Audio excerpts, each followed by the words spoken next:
What Happened, the show that puts an analytical eye to video games and movies, both released and unreleased, and few things unreleased more than Prey 2, the sequel to 2006's Prey, probably the last success that the original guise of 90s institution 3D Realms was able to enjoy. Not like today though, the company's been reborn and Graven is awesome. Check out my video right here. This is all because Prey, which saw Domasi Tommy Tawadi fighting off an alien invasion with inventive weapons and upside-down levels, was a pretty big hit when it was unleashed on PCs and the Xbox 360, selling over 1 million copies in just 2 months. It was developed by Madison, Wisconsin's Human Head Software, but before they even got a chance to sit back and enjoy the fruits of their labors, just 1 month after its release, 3D Realms and Apogee, the height of gaming excitement's founder, Scott Miller, claimed that a sequel was already being worked on. Even though it wasn't. This is the start of the troubles, and a long list of troubles that would plague Prey 2 for the next 8 years. This 8 years is filled to bursting with false starts, delays, hostile takeovers, shady contracts, and broken promises that wound up denying fans the world over what could have been a truly groundbreaking FPS sci-fi epic. As to why it never found its way onto store shelves, well, somebody please cue that boy, I mean transition. Alright, there you go. Scott Miller, as you would expect, was quick to announce anything approaching success when it came to 3D Realms, considering the fact that the Duke was currently bleeding the company dry. Anyway, Scott was reluctant to publish another product under 3D Realms/2K, what with that whole mess going on, so a year later, in June of 2007, he decided to open his own agency, Radar Group,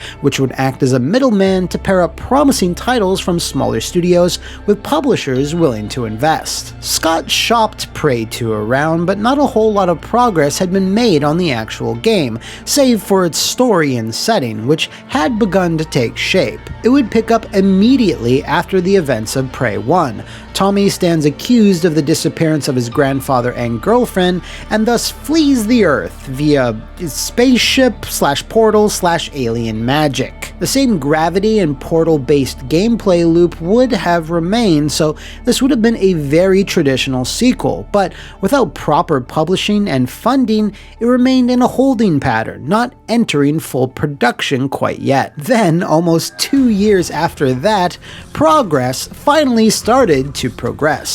3D Realms relinquished all rights to the IP, which were then subsequently transferred to a brand new publisher, one with the funds and clout to hopefully prop up Prey 2 and put it in front of as many eyes as possible. Forgive me if some of you already know where I'm heading with this, but that publisher was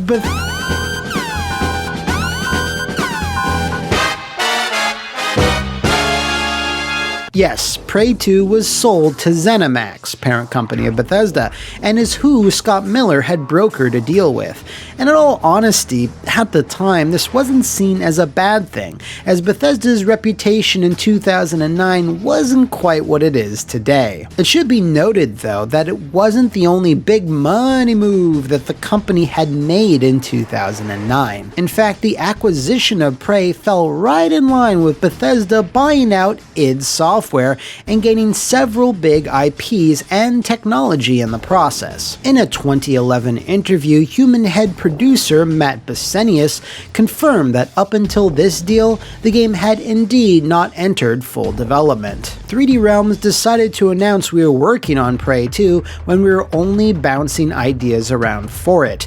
We didn't start exploring the Prey 2 universe you see here until we were with Bethesda in 2009. He would also go on to say that their approach wasn't simply to make a sequel by fixing issues and adding features, but instead wanting to take some of the first game's core concepts and make a brand new experience out of them. This whole new experience was officially officially revealed by Bethesda and Human Head at E3 2011, with the story focused around a bounty hunter, a new character separate from Tommy, who would explore an open world that was quite a target-rich environment. The global success of Red Dead Redemption a year prior was what spurred the team to move the game down this path, ditching the gravity and portal elements and focusing the entire game around bounty hunting. The hunter in question was to be Killian Samuels. That's the most American action name I've ever heard of. A US Marshal whose plane crashes into the Sphere, the alien ship from Prey 1, and hilarity ensues. Fast forward several years, and he's now an experienced hunter just trying to make his way in the galaxy.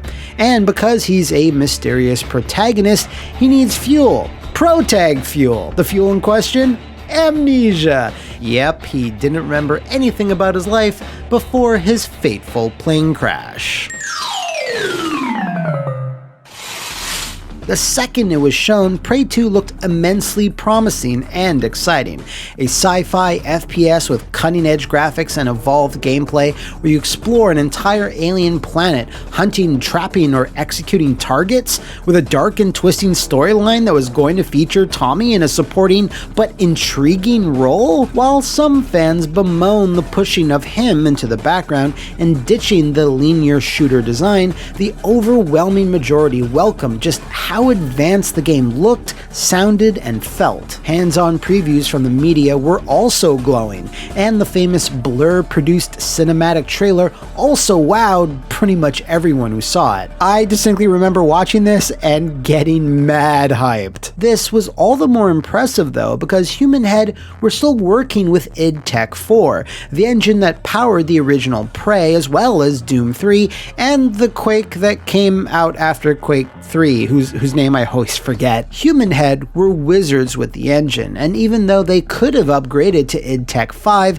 since Bethesda now 100% wholly own the technology, they just decided to stick to their guns, something Human Head loved to do. Besenius was quoted as saying, "We put a lot of time and energy in that id Tech 4, and we really love what it's capable of at this point." So everything was going super well. The buzz around the game was palatable, and Human Head was making good progress with an engine they made sing. Then Bethesda'd.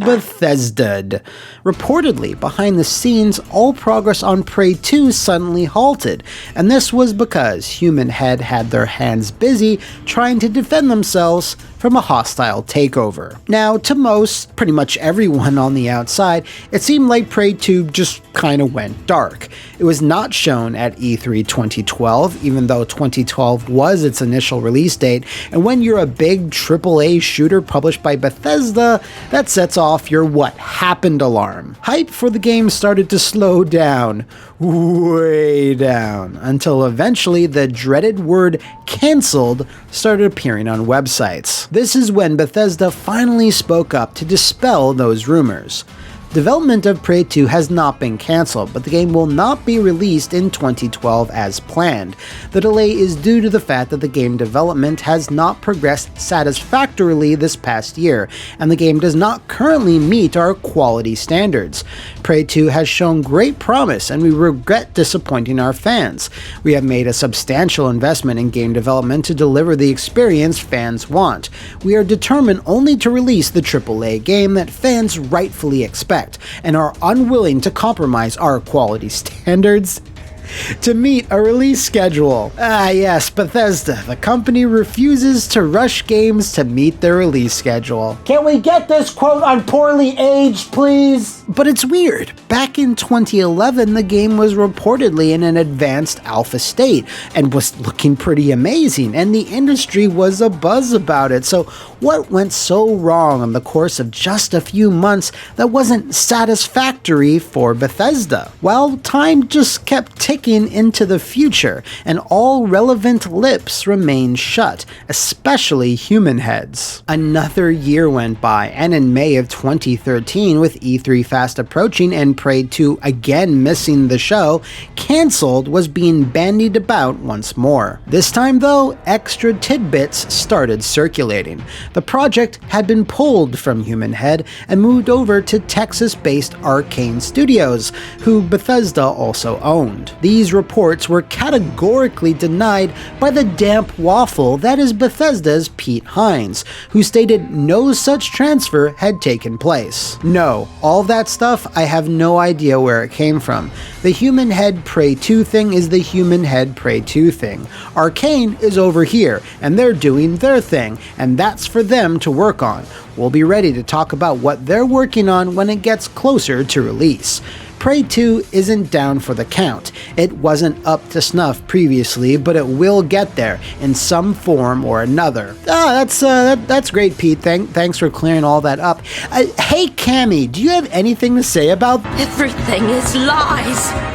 Everything is lies! One single week after Pete Hines said this, internal emails at Arcane were leaked, which confirmed they had taken over the game and were scrapping everything Human Head had done. The email specifically cited that this rebooted Prey would be more akin to System Shock, which is exactly what it wound up being akin to. Also, one last thing, Pete. I like how you're throwing out quality as if it's some barrier of entry that Bethesda published games just can't pass. I'm over here, fuckface. There's gonna be fucking asses bleeding all over the place. The breakdown between Human Head and Bethesda started to come out as well, but not quite the whole picture, just some pieces. Jason Blair, a narrative designer for Prey 2, said that the reasons leading up to the cancellation of 4 years of work were political and petty, and holy shit were they. IGN spoke to several members of Human Head familiar with the matter, and was able to piece together the behind-the-scenes jigsaw puzzle.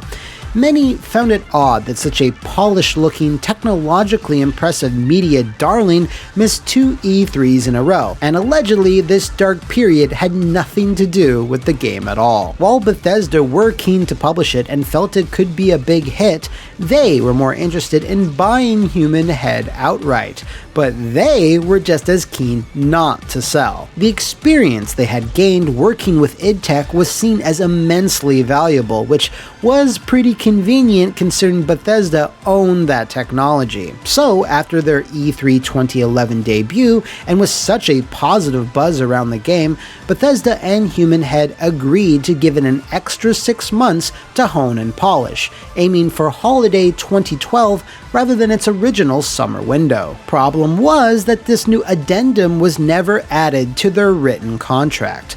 Bethesda wanted to pressure them into accepting a buyout, so they started demanding more frequent and strict milestones and several extra features that would require more time and expertise. But because the extension wasn't official, Bethesda would not be legally required to pay for all this extra work. Thus, Human Head, with mountains of bills and not enough paychecks to go around, would therefore need to take Bethesda's buyout offer in order to keep the lights on.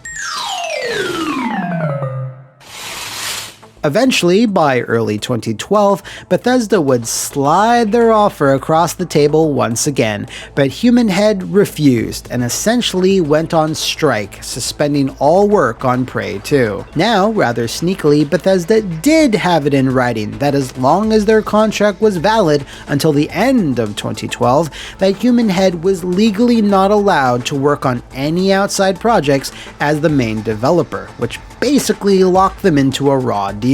So they took on smaller support work for other titles like BioShock Infinite and Defiance. Oh, it's been a while since I heard that name. These jobs, as you can imagine, were barely making ends meet though. The two companies spent the rest of the year trying to negotiate, but nothing really came of it, as that's just how bad the blood had gotten, neither willing to give an inch. Eventually, everyone just said fuck it, and simply let the contract expire, which meant that the IP was now 100% in Bethesda's hands. And since they owned like 8 or 9 studios that can make FPSs, it was decided to simply hand it off to someone else. Now, as for the reason why they ditched Human Head's original design, well, that's a bit murkier. There might have been grounds for possible legal stink lines to start wafting up if someone at Human Head was feeling ballsy, but more likely Arcane felt it either inappropriate or a technical headache to take over existing, heavily customized code and would receive zero support or help with, so the decision was made to start fresh with CryEngine. Of course, Pete Hines scoffed at all of this, and to be fair, when you are the mouthpiece for your company, that's what you kind of need to do. Oh yeah, Human Head. Oh, we fucked him. We fucked him at the drive-thru. No, he claimed that the entire IGN report was nonsense and stated the game didn't turn out like we wanted. It didn't work and it didn't happen. But like stated earlier, it did happen, and those leaked Arcane emails from 2013 were completely legit despite the earlier denials. Kotaku were the ones who originally reported on those emails, as well as providing more details on other Bethesda projects in 2015, and because of that, Bethesda blacklisted the website, making sure they would no longer get any interviews or early copies of Bethesda games for review. Kotaku, I haven't always agreed with you, but you certainly took one for the team here. Good stuff. Fortunately, Prey 2017 wound up being a very solid, underrated gem, albeit quite different. But lots of fans still lament the original version that Human Head had worked so extremely hard on for years. Playing as a bounty hunter skulking through an alien metropolis had a concrete appeal, and was set up for some truly mind-bending story twists, so there's no limit to how much of an impact it could have made if it had been released. There's lots of little details about the game out there, like some audio logs with Tommy and some story breakdowns that I'm sure will melt your mind. So be sure to check them out in the links below. Unfortunately, things didn't really go well for Human Head after this high-profile cancellation, as the projects they did wind up crafting never seemed to hit, especially since all their id Tech experience was no longer as applicable, since the engines were locked up at Bethesda. There was an Amazon-published touchscreen-only horror game, Lost Within. It's not good, I played it. Something called Dungeon Defenders 2, I don't know. And of course, The Quiet Man, which God damn it, I can't. I just can't. The last game they released was Rune 2, a return to one of their earliest franchises that they started all the way back in 2000. The game wasn't highly regarded with fans, and despite a lot of post-launch support, failed to keep the company in business. And then in a very ironic, sobering, depressing, I don't know, twist to the story, the remnants of the company then reorganized and became Roundhouse Productions. Now, why do that exactly if you have no financial backing and your last company went bankrupt? Well, they did have financial backing in the form of Bethesda, who purchased the company in 2019. If you know of any other catastrophic cancellations, let me know in the comments below, over on my Twitter, check out the new merch bar down below, or take a weird alien portal over to the Flophouse VIP Patreon and become a big boss and nominate what you want to see in a future episode. See you next time, and thanks for watching.